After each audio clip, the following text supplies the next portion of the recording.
Roll for initiative. As it comes in, attaches to your shoulder, starts sucking your blood. The other one, No! Oh, I feel weak. Very weak. face full of sturge pus, as it bursts all over his face. Harry, And now get it's- him off me. Guys, I'm being honest. I've panicked there. I've panicked. Gets around the corner.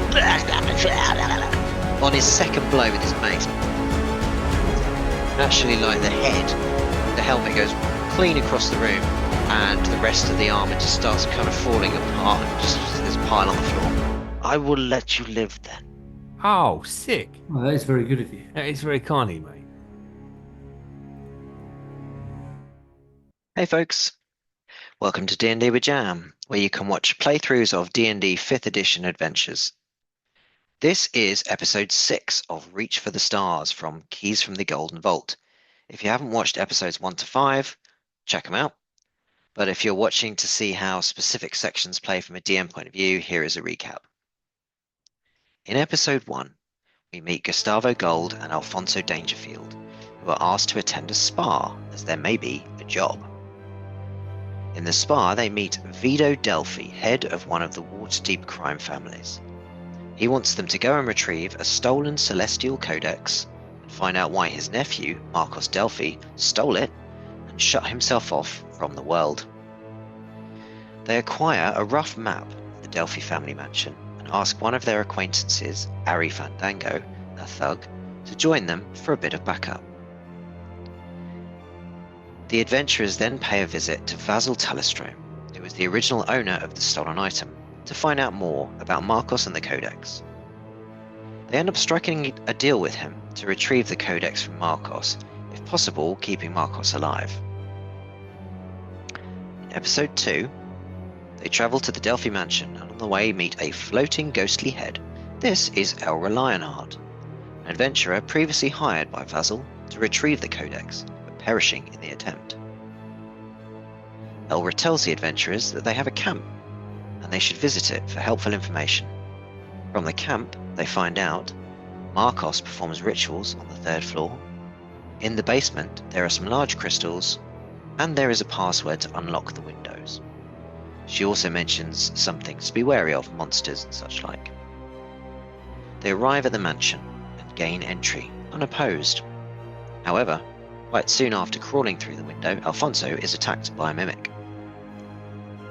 After dealing with the mimic and investigating further, they find a hidden room with curious liquids within, and are again attacked by creepy things.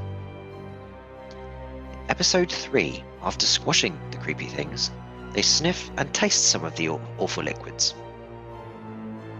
Then they make their way through the kitchen to the wine cellar in search of the basement.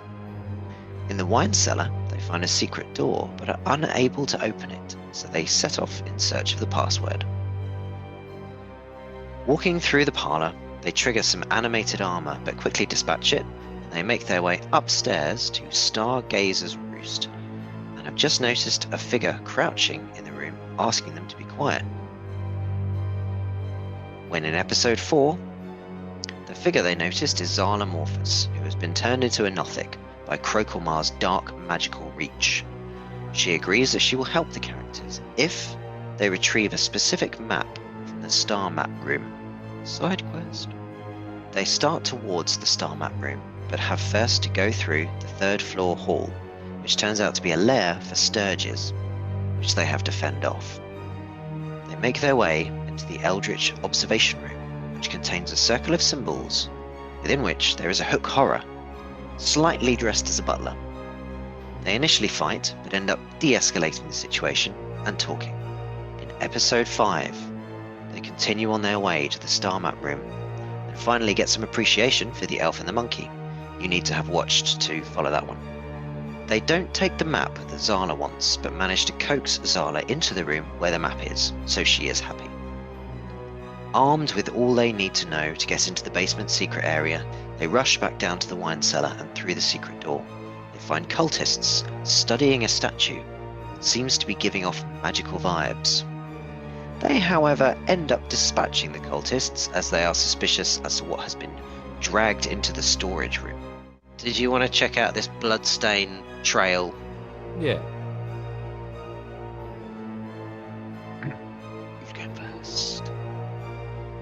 Harry, I think maybe you take the lead here, and we'll follow the same tactic in our hide. And if Okay, that's we fine. find It trouble, is better now. I'll jump out and I don't know if you saw it. I'll impale him in the neck. Well, he pushes open the door, and you all peer in. And lo and behold, what do you see? 4 severed heads and 3 headless bodies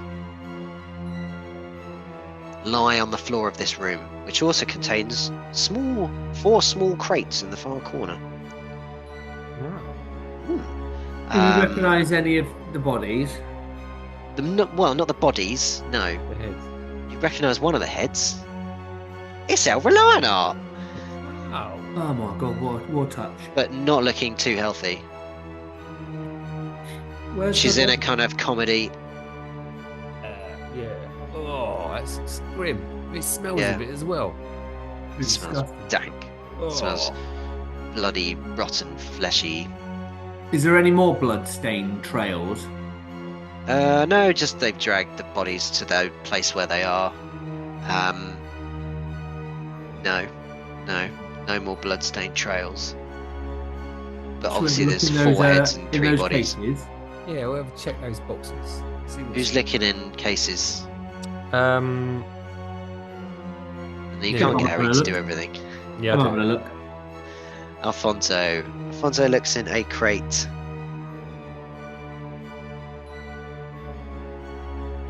And Gustavo looks in a crate.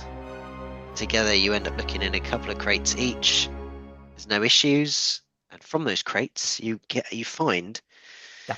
a set of gold-plated cups and plates Ooh. worth probably 200 gold pieces. Ooh, look at that. The family goldware that is stashed away for some reason. A wand of magic missiles. Oh, 20 days worth of edible rations. If I'm honest, I would not want to eat those. No. A dozen torches and 3 flasks of alchemist's fire. Ooh. oh, this is wonderful. Don't know what that does. I have a feeling I might have to find out. Yeah. How many? 3 flasks. 3 flasks. I must be honest, if things go south, I think I'm going to throw this at somebody. I think. I get the idea that that's what it does. I think if things go well, we should probably throw them. Yeah. I mean, Hopefully, it won't have. It won't be quite so ineffective as when I threw that water at the armour a little bit. it's worth a go, though, wouldn't it? Worth a Yeah, go. well, I thought he would rust it. As I said, I thought he'd rust it. We're a man of action. I don't think of I action. do. Obviously, you figured out that there's a body missing. We Yeah, can go. where is this extra body? I mean, I don't know. Bit weird. Maybe they ate it. I don't know. I see the rations here, oh, and not Mate. very appealing. do you think there? Nah. Do you think there is a ritual going on? Maybe. Oh, maybe. I think it's time. I think we go through those bottom doors. I think we're going to find what we are looking for here. Yeah. It's all got a bit weird, and truthfully, I want to get out of here. So let's go and do it and get our Absolutely. bubble bath. Okay. Well, I'm taking the liberty of walking you through. This dusty chamber, D26A, contains 4 unlocked wooden trunks, each of which contains 4 dark purple silk robes, of which you're already wearing anyway. Yeah. I don't know why they need so many though. 4 wooden trunks contains 16 robes just in this room. Anyway, Oh, we can have a party. We could do. yeah, you can It's like one of those have a mass ritual, balls mate. where nobody knows who each other is, and you just you converse in secret, don't you? I think we can. It's safe to say, because people will only get the reference if they get the reference, that you basically could have an eyes wide shut party. Yeah. Yeah, that's what you're saying. Anyway, so you go through the dusty chamber. You go into. You go through some more double doors, and iron brackets bolted to the walls hold 4 sputtering torches that cast this otherwise empty room in dim light. On the far side of the room, a spiral staircase descends, into darkness. Oh, From Quite below, mood. you If I'm being in- truthful, it's somewhat of an anticlimax. In fact, it's quiet, it's dark, it's moody. You can kind of hear a faint.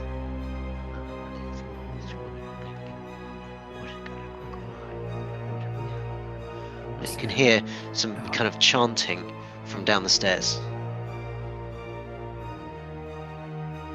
I think we just got to go down the stairs here, don't we? yeah. Go down the stairs, go down the stairs. Like, we go down and we immediately start shooting and throwing fire and all that kind of stuff, or Men of Action style, or are we going to go down there, say some words, try and get some info, and then Men of Action? Well, I think you answered your own question. Yeah. Go down shooting. Yeah. Yeah. Obviously. You go down the spiral staircase. I've got one of these jars ready. I'll hide. Have you got stuff ready? Yeah, my sword's drawn. I've got one of these potions of fire. Oh, hang about. Do we want to do a similar sort of thing? Distract. Yeah. You are, yeah, all right. Actually, that is clever. Actually, yeah, I like that. is a I better like one. that. It's quite Yeah. fun. You descend the spiral staircase. The voice rising up the stairs is chanting. It's not chanting in common. I'm gonna make an Arcana check, history check. Whatever's better. Yeah. Arcana. 11. Okay. It's not common. 14. Is it? 14. It sounds a bit similar to the kind of Fral Havak kind of password, which you think it might be deep speech, Oh. which is just kind of a weird dark language, I guess. Right then. The staircase leads to a roughly circular cave that is empty and unlit. Opposite the stairs, through a 12-foot wide archway, you see a similar cavern, lit by purple light emanating from 4 large crystals jutting from the floor. All crystals flicker in concert with the chanting that echoes through the caves. Just going to move the map. Roughly circular cave that is empty and unlit. Opposite the stairs, through a 12-foot wide archway, you see a similar cavern lit by purple emanating light from 4 large crystals jutting from the floor. You see those? Yes. All crystals, these crystals. Oh, yeah. You can just about see them. All crystals flicker in concert with the chanting that echoes through the caves.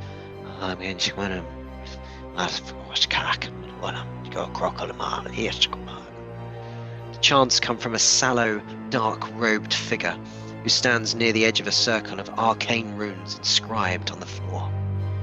The figure recites an eldritch passage from a book, then carefully sets the book atop a wooden crate near the back wall. The figure turns towards the circle wherein kneels a headless body in plate armor. Yeah, Gus. A slug-like creature has attached What? itself to the body's neck, almost like a makeshift head. The slug's form is covered with mouths and eyes that open and close in and out of existence. We can do. I'm gonna Type of talking pal. yeah, I'm gonna wander up. I'm gonna create a small eldritch cannon, which I'm gonna pop in the sort of middle of the doorway. I'm not gonna do anything with it just yet. I'd like to do that quietly, and then What does I'd that like to- mean? What is that? So it's one of my little moves. I can do an eldritch cannon flamethrower, force Nice. ballista, or a protector thing.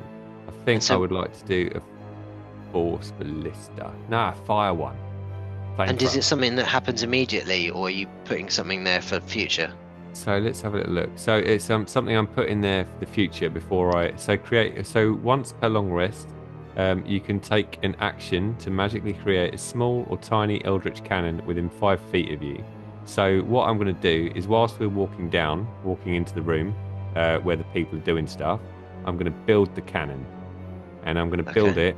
I'm going to build it sort of, a little bit, but kind of where I'm in front of where I'm standing, in the square in front of where I'm standing, and then There? yeah, Pop it there. and then I'm going to walk in. Okay. All right. Yep. All right. What are you going to do, shit, Alphonso? action. I'm going to run up and hide to the left-hand side behind the curve of the wall, with a view to getting amongst it in a minute. Okay. All right. Ari is just going to come and kind of flank you, Gustavo. He's providing a bit of cover for you as well, Alphonso, so you can hide. So first of all, I think Alphonso, if you can roll a stealth check if you're hiding. Yeah. Stealth. 23. Perfect. And then Gustav, over to you. I'm walking in. All right. Is Marcos down here? Marcos, one of you? Marcos? The figure just carries on chanting. As you can see, he's kind of presiding over this form and just chanting. Right. And he kind of looks around, and it's almost like his eyes don't look at you because they're kind of like so focused on something else. But he just turned around instinctively because someone was making a noise, and just went straight back to what he was doing. It with full focus. Nah, it's not going to happen. As a bonus action, arrange the force ballista thing. I'm going to fire it at the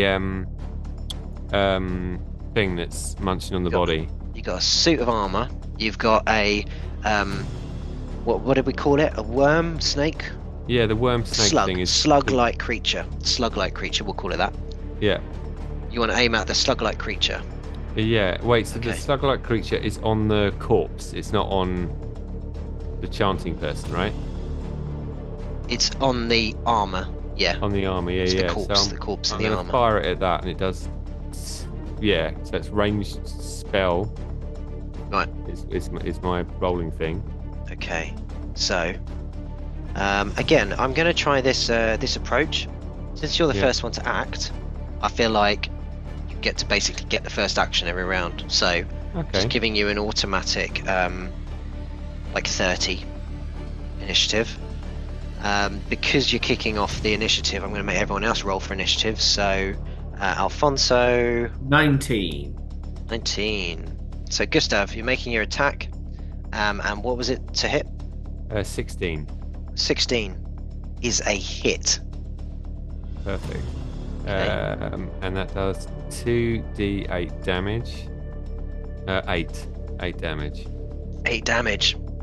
Okay, so can you describe what this looks like? The cannon thing. Right. So so I wander up and I'm like, "Hey, you're Marco," and then he sort of ignores me. I go, "No, not having any of that." And then I turn to the cannon, and it sort of starts to shake and glow and power up, and then it just fires out like a fireball at the thing in the middle.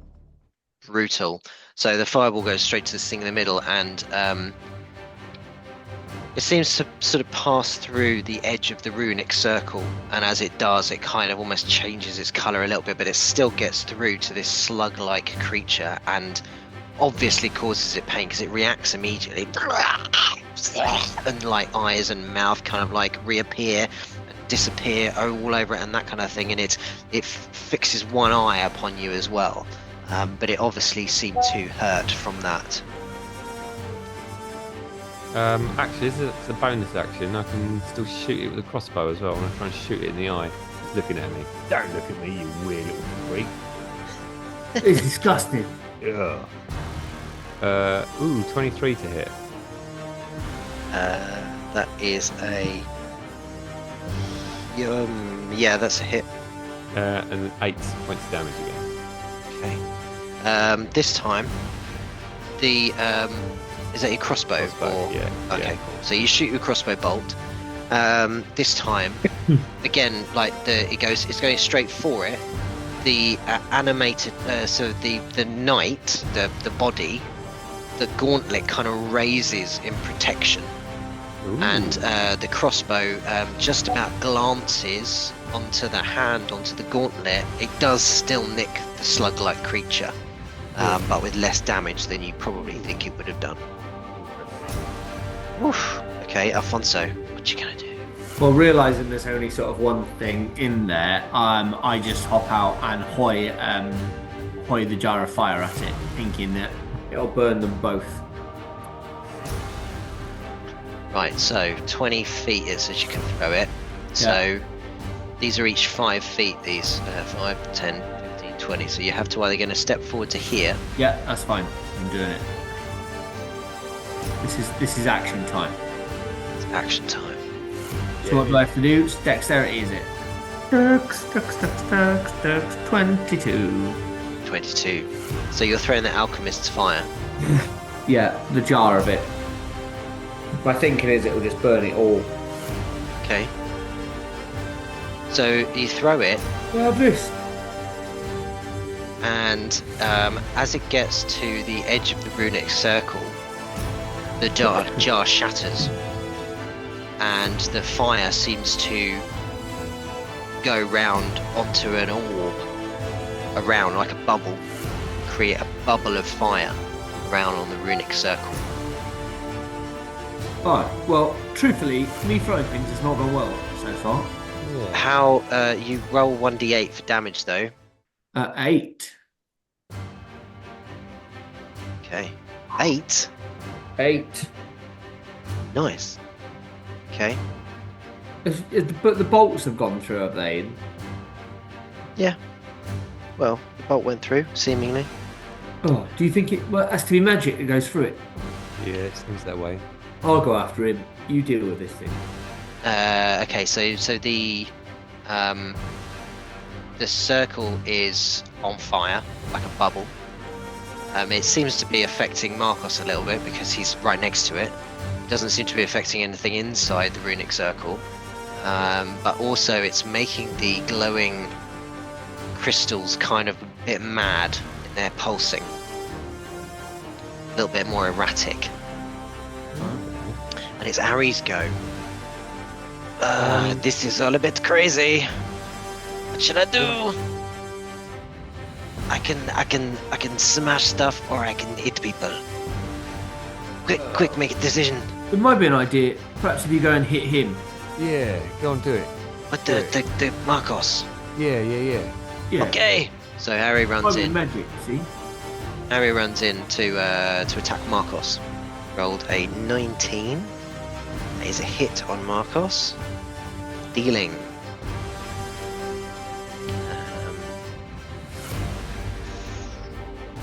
Initially 6 points of damage. To which Marcos is chanting.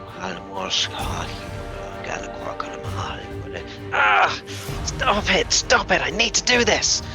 But Harry hits him again. Ooh, maybe not. No, that's still a hit. And with the other end of the mace, he does another 3 points of damage. Okay, awesome. That was Harry's go.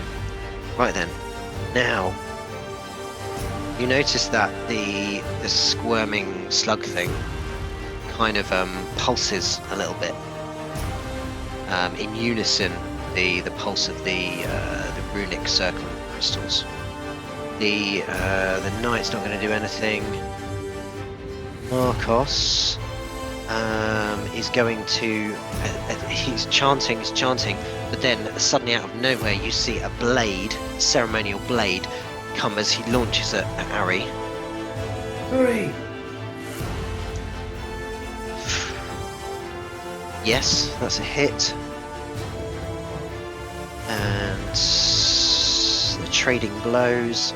4 points of damage as the blade bites to Harry's arm.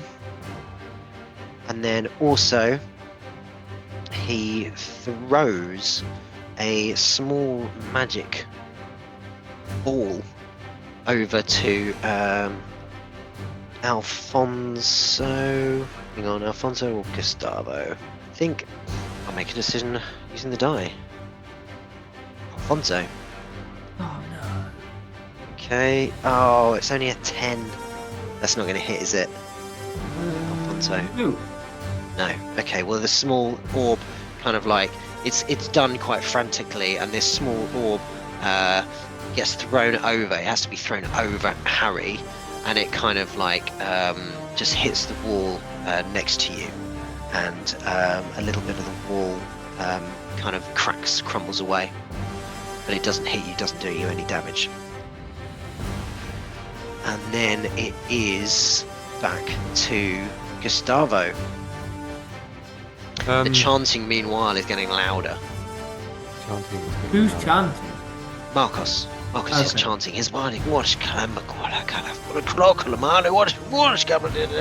I have to do this. Stop it. Stop interfering.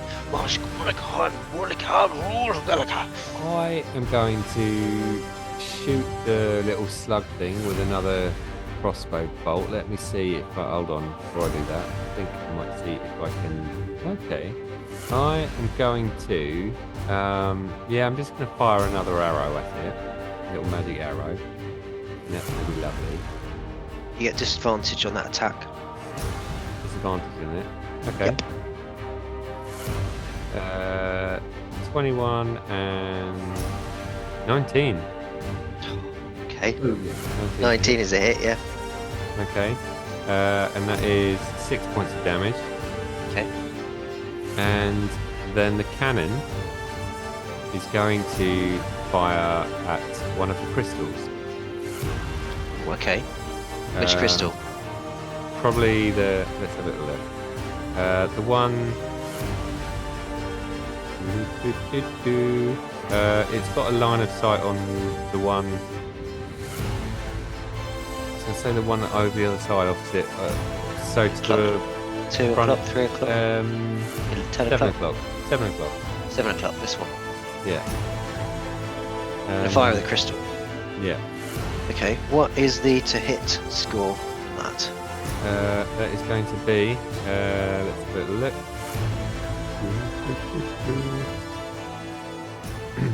16. That's a hit. And the damage is 9 points of damage. Super. So your Eldritch Cannon, your magical burst comes out and shoots to this crystal. This crystal shatters with that, and part of the runic circle, the bubble, kind of stutters a little bit. A little bit of the fire drops into the runic circle until the runic circle can kind of regain its form. Marcos goes, no, stop it! This must happen. Have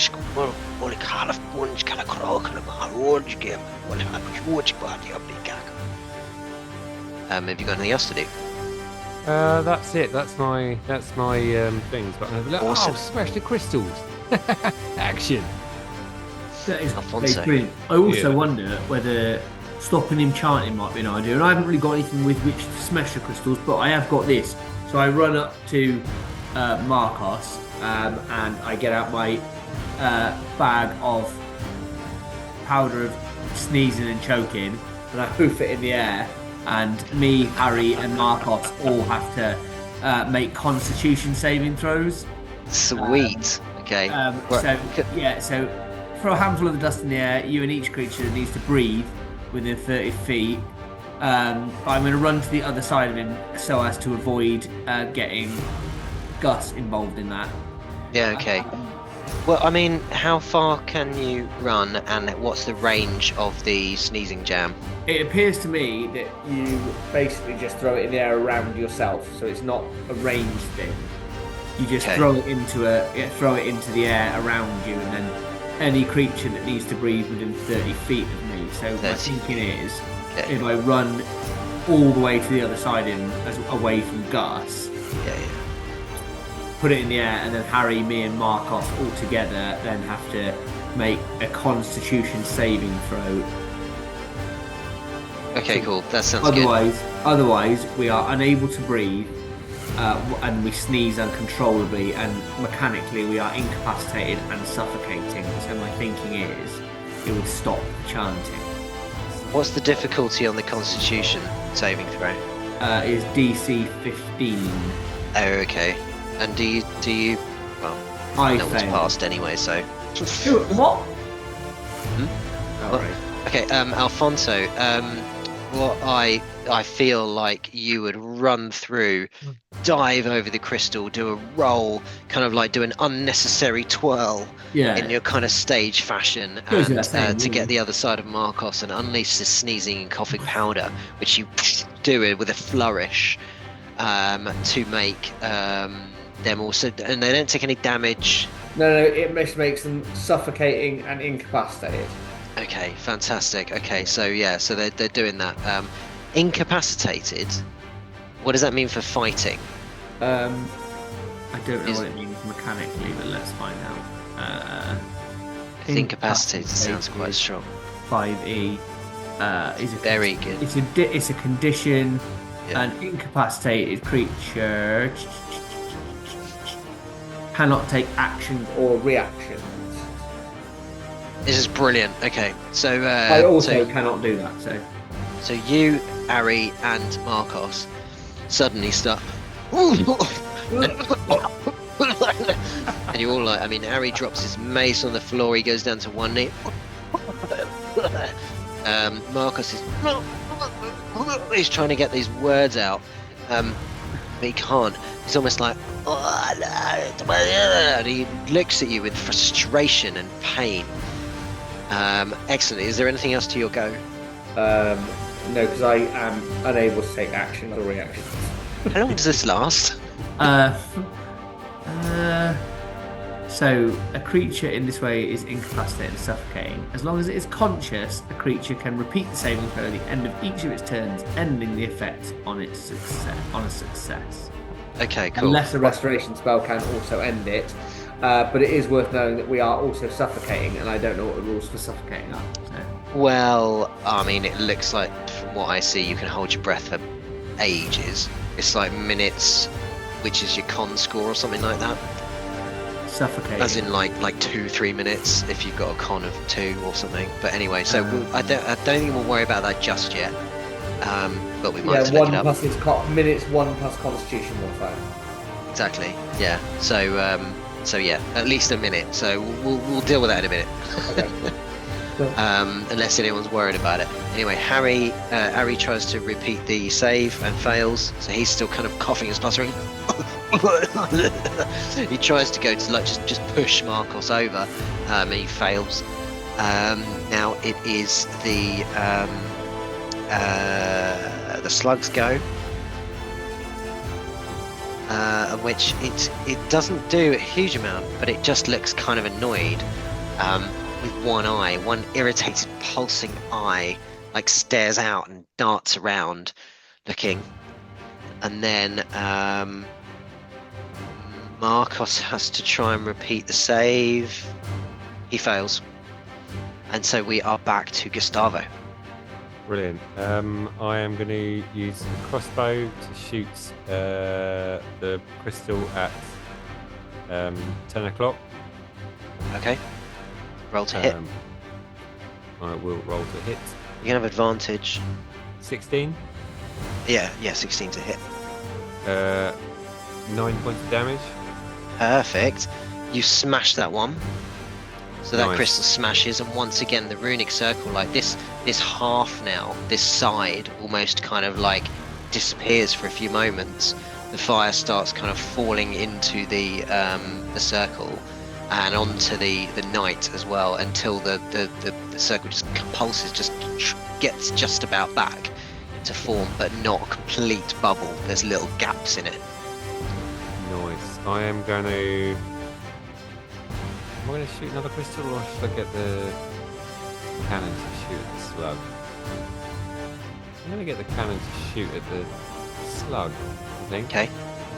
And then I'm going to, take out another crystal with a bit. Or maybe I can take out another crystal. Well, we're all lying on the floor, probably out of your line of sight. Innit? I'm going to take out another crystal. Okay, yeah. I mean, definitely the stopping the chanting has bought you some time. Yeah. So,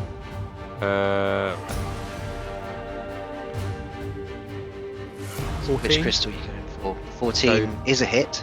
The one nearest me. Yeah, this one, yeah. Yeah, 5. And that is 6 points of damage. 6 points of damage, yeah, you can smash that one as well. I mean, yeah, okay. Nice. So you smashed that one as well, and that was with the cannon, or? That was with the crossbow. Cannon Crossbow, just okay. pointing at the slug, waiting for it to. Okay. Yeah. So once again, that same thing happens with the runic circle, to the point now where it's just, I don't know, like 40% of a bubble, and like bits of the alchemist's fire are now kind of like falling through into the circle. Some on the knight, on the armor. I see. Was that your go? Yep.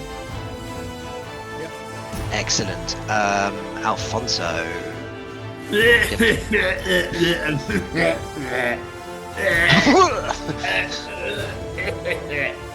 Is that your go? Okay. Right then, Harry. Achoo! Achoo! And he got a natural one on his saving throw. So he actually sneezes and puts his hand up to stop the sneeze just naturally as you do, and accidentally puts it on the fire. It takes a couple of points of damage. Right. And next it is the slugs go. Okay, that's all done. That's fine. That's a thing that thing's doing. The armor. Marcos gets to repeat the saving throw. He's done it this time. He's definitely done it this time. So do you just end the condition? Yeah, I believe so. It's at the end of his turn though, so anything that would happen doesn't happen until his next turn. Okay, cool. So basically, he's managed to, Yeah. and with an almighty like wipe from his kind of robe, and obviously the kind of the anger or the evil that's driving him, he manages to and get up, and you can see as he reaches out to kind of start chanting again, and it is back to Gustavo. I'm going to shoot that last crystal with my crossbow. Okay, roll to hit. You get advantage. Yeah, it's going to be. Come on. Ooh, 12. Not a hit. Miss. Okay, well then I'm going to use my other crossbow second go to give it another go. Another go. Okay.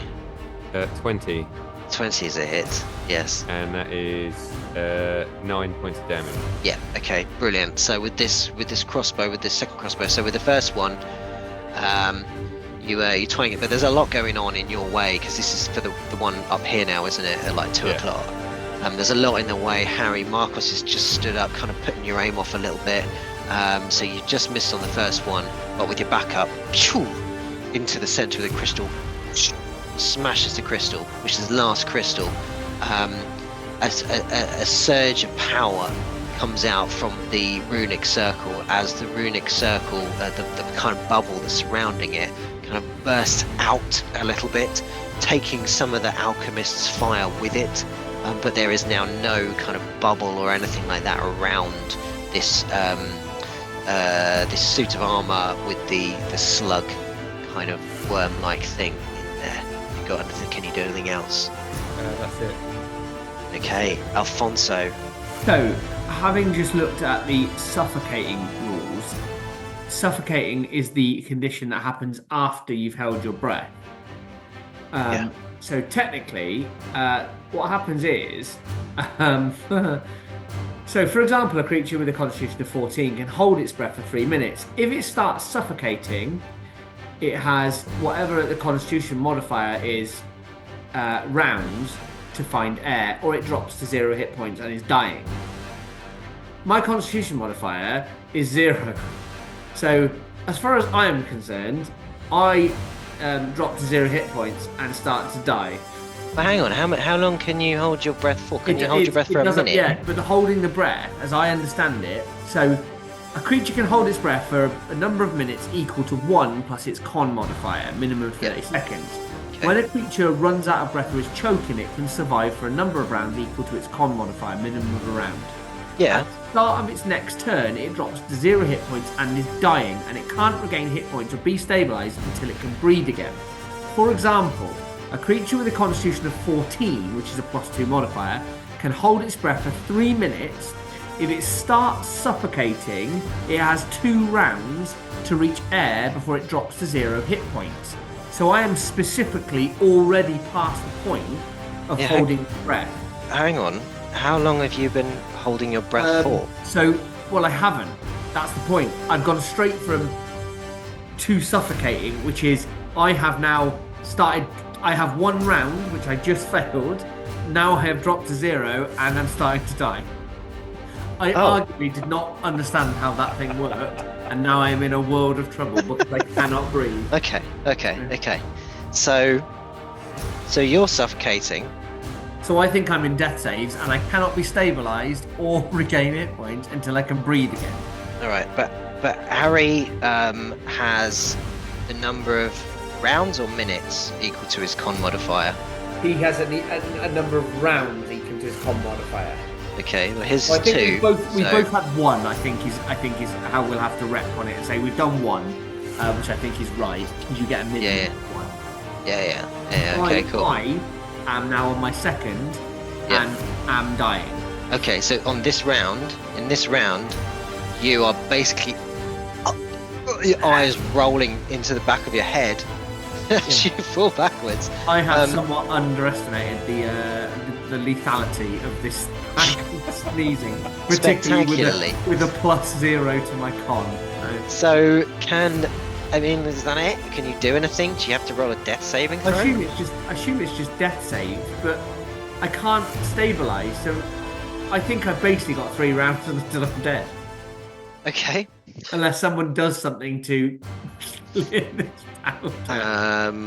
Well, I mean, if you want, I'll let you go to 0 on this round, and then death save for next round. I don't mind. I think I'm fine with that. Yeah, because I wasn't expecting it, but yeah, this is your dying round. So at the end of this round, I then start to die, basically. Yeah. So I'm now so going, yeah, and you collapse on the floor. Yeah. Okay, death save for next round. Yeah. Okay. Harry, has he saved yet? I don't think he's saved yet. No, I don't think so. But he does have coming into this cloud. Let me tell you. He does have a +2 con, but that is not a save. I think he's got another round after this. Yes, because he's got a +2 con. So yeah. Got a 0. Yes, he'll have another round before he hits 0 and starts to die. He is 2 behind me. Nice. Okay. And we are back to the slug, who again can't do a huge amount, but can do some stuff, nifty stuff that you don't really know is going on. So that's what that thing is doing. The armor has a round. Doesn't really do anything, and then it is Marcus's round, and he has shrugged off this sneezing. He's still a bit snotty. He's got back to the chanting, and with the chanting, when he resumes the chanting, you can see that the even though the runic circle has disappeared, the slug is kind of like very interested and growing even more kind of taller and interested, and almost seemingly more powerful with this chanting going on, as the chanting gets even louder than it was before he starts it, even louder than he's ever been before, almost like building up to a crescendo. And it's back to Gustavo. Because we wanted to try and take him alive, didn't we? The runic circle's gone. So I'm going to go for the slug. I'm going to go for the slug, and I am going to cast. Let's look. I've got a fun little thing. Okay, I'm going to cast. How far away am I from the circle? 20 feet. From 20 feet. I mean, you got movement. I want to get so that I'm within 15 feet of the slug thing. Yep. And I'm going to cast Thunder Wave. Okay. Is it a cube or a cone thunder wave? It is each creature within a 15-foot cube originating from you must make a Constitution saving throw. All right. What do you want it to hit? I want it to hit the slug. Ideally, I'd like it to hit the slug and the armor and nothing else. So I'd like to move around that way. Yeah. And it must make a Constitution saving throw. If it turns out that you have Gust of Wind. You didn't have to roll to hit, did you? No. Okay, that's fine. That's good. You don't get disadvantage then. Constitution saving throw has come 14. back as that's a fail. Yeah, It's come back as a 3. Cool. So. And the armor as well. Sorry, the armor has to go as well. The armor's a 19. Okay. Right. So the the slug takes 2d8 damage. Okay. So that is 13. 13. Yeah. And the armor takes half of that. Okay. Oh, okay. Yeah, half of it. Okay, cool. Then a cannon. A cannon. And Okay. it's going to fire at whatever's still up. Whatever's still up. Okay, cool. Right. Okay. So, what was the damage? Sorry. 13. Okay, and arm takes half. Yeah. Okay. Wicked. Right. Okay. So, can you describe your thunder wave, or rather, Gustavo casting the thunder wave? Yeah, so Gustavo does that. So he's a bit of a tinkerer. So he's got like a little little box he's got, which has got like a little plunger on it. Like a little detonator. So he goes in, and he pushes it down, and as it does, it kind of, it sort of kind of explodes. It's like a subwoofer. Like a pulse comes out of it. Yeah. Awesome. Okay, so this obvious pulse, and does it have a sound or? I think it's a subwoofer. I like to think it's like really like bassy. Cool. So these guys can Like the hear world it.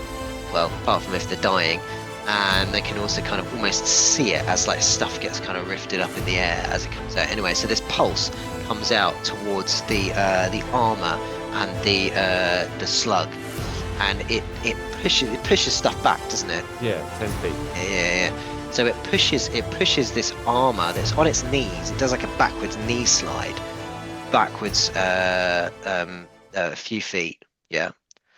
And the thunder damage, I think it's thunder damage. Yeah. The magical pulse hits this slug at full force, and where you saw the eyes and the mouths kind of appearing and disappearing, suddenly loads of eyes and mouths all appear. Loads of these eyes are all peering at you, and they're growing bigger and bigger and bigger, almost like this thing is being pumped up until it explodes. And this purple liquid goes everywhere, as well as a magical pulse which kind of comes back from the thunder wave. So it's kind of almost like the thunder wave coming back. The armor falls on the floor. The slug is just obliterated, goes everywhere, and blows basically everyone back at least 10 feet, including Marcos, including Harry, including yourself. I'm gonna say that it just automatically puts you all on the floor, and also Marcos, Harry, and you take 16 points of damage. Ooh. Oh, Harry's on the ropes. I think he's also still coughing and sneezing. Alphonso's down. Marcos is knocked back to the wall. How are you doing, Gustavo? 4. 4. Okay. Yeah. Right. That was your go. it is Alfonso's. Well, first of all, the fragment is no more. The slug has been destroyed. Alphonso, I want you to make a death saving throw.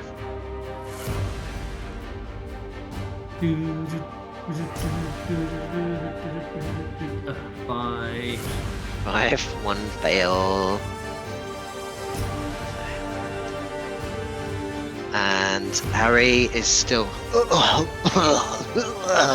coughing and sneezing. Oh, but what was the DC? 15. Oh, it's a 14, so he's not made it. He's done.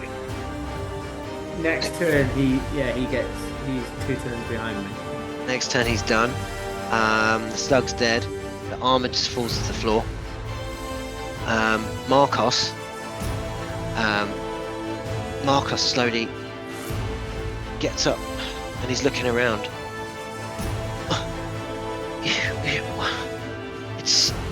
It doesn't have hold of me anymore.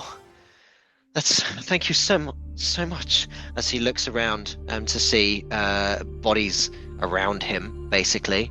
That's his go. And Gustavo, back to you. What are you doing? Marcos, help him, will ya? I'm going to run over to Alfonso and Yep. What can I do? Okay. What can I do? Well, you got healing potions. You. Oh You yeah, can't be I've healed. it. Can't be healed. No, until I can breathe. Okay. How do you get him to? How do you get you to slap you? kiss Well, alive? I imagine it's get rid of the dust in the air. Huh. How long does that stick around for? It doesn't say. Can I? Just I'm going to start say fanning that the it away and magical give him a kiss surges, alive? Just start all of the making out with magical him? surges have dissipated the dust. Well, that was what I was Yeah. thinking might Okay, happen. It might all that get is blown away. that has happened. That'd be nice. Cool. Okay, Then so I'll- you can heal him with a healing Cool. potion if you have a Oh, healing yeah. potion. I gave mine to Thingy, but I think. Yeah, but I've got about You've 4 got on one. me, mate. So. So yeah, I'm going to pour one of his healing potions Oh. down his face. That was a close one, Gus. That was Jesus. action, right? What you could have done is use the sleep potion, but no, the sleep scroll. But no, you went straight in there with a. Oh, that was amazing. That I was told amazing. you before, we are men of action, and truthfully, Absolutely. I did not realise that would be quite as nasty as it was because honestly, I think I can see the white lights. It's nasty, mate. That was awesome. That was awesome. And the thing about scrolls is that involves reading. Yeah, Bit of I haven't action. got time for that. No. I haven't got time for that. I'll be honest. I saw him. I saw my dad. I saw Oh, my pa. He's reaching for me in the light.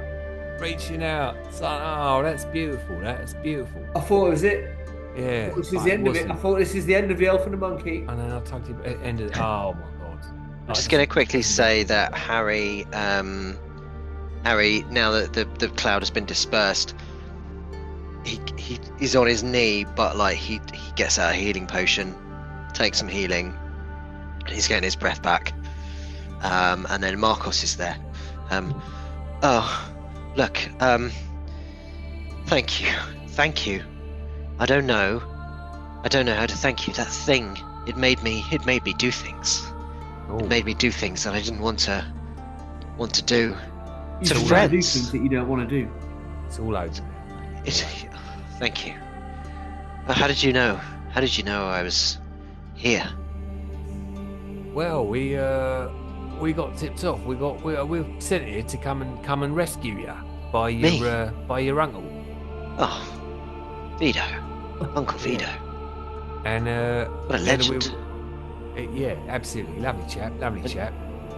And who are you? Great, well, heroic adventurers of the age. Yeah, that's pretty much that's who we are. I'm Gustavo. This here is Alf. I've got to catch Alphonso. up. Well, I'm Marcos. Marcos Delphi. Nice to meet That thing was I found it in that book. It you. was Is he in the book? no, sorry. Like, But my mind is scrambled. I'm just Yeah, trying to yeah, get yeah. back to reality. It found me. I was doing experiments with Zala, looking for, intelligence from other planes. And it came, and it just took me over, and it made me do things. It made me steal the book from Vassal. Yeah. Yes, it was evil, and I could not resist it. I could not resist it. But it was a moment away from gaining form in this realm. Yeah. Well, lucky that cannon shot it then, Gus, isn't it? Yeah, it is. I mean, it's kind of got a form in his realm. Look at all that muck everywhere. Yes.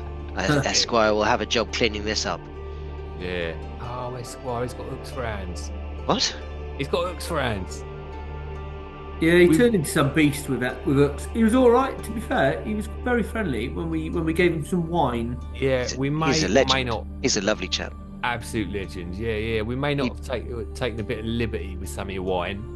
Okay, we can get more wine. Oh yeah, innit. I'll tell you what though, that was magnificent. That wine. Yeah. Oh yeah. It's reasonable. Yeah. Sorry, it was raised with it, and yeah. from the cradle. Oh mate. You were drinking wine in the cradle. That seems irresponsible. Pretty much. Explains an Yeah, I awful would lot. say it's irresponsible, but who am I to judge, really? Having just Indeed. brought a fragment of an evil entity from another realm. Ugh. Yeah. So glass houses. Yeah, you ain't in a position to judge, really, are you? That book, the Codex, the book that you stole. Could we get our grubby little mitts on that? We also said that we'd return it to its rightful owner. Yes, please take it. Yeah. All right. And we must go, and we'll get you more wine on the way, and Amazing. and I will have to try and figure out how to right these wrongs, or at least pay a lot of people off to bury this. I Yeah, assume we'll I do can help give you enough wine that your discretion will be assured, and whatever else it takes. Well, Wow, goodness. Yeah. Let us go, and Esquire. Oh no, sorry. Yes, hooks for hands. Let us go and discuss. Yeah. But thank you. Nice. My life. I owe you a life debt. Life debt. it's very serious, isn't it? You are true heroes of the realm. Heroes of the realm, mate. Well, that's nice to hear. Bruv. A bit of gratitude's quite nice too. I think that is a wrap. Well done. Fun. So that was episode 6, the finale. Thank you for watching this far.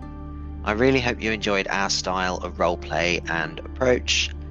If you're thinking of running this adventure, I hope you've watched the DM guide and got what you need to run a super fun adventure.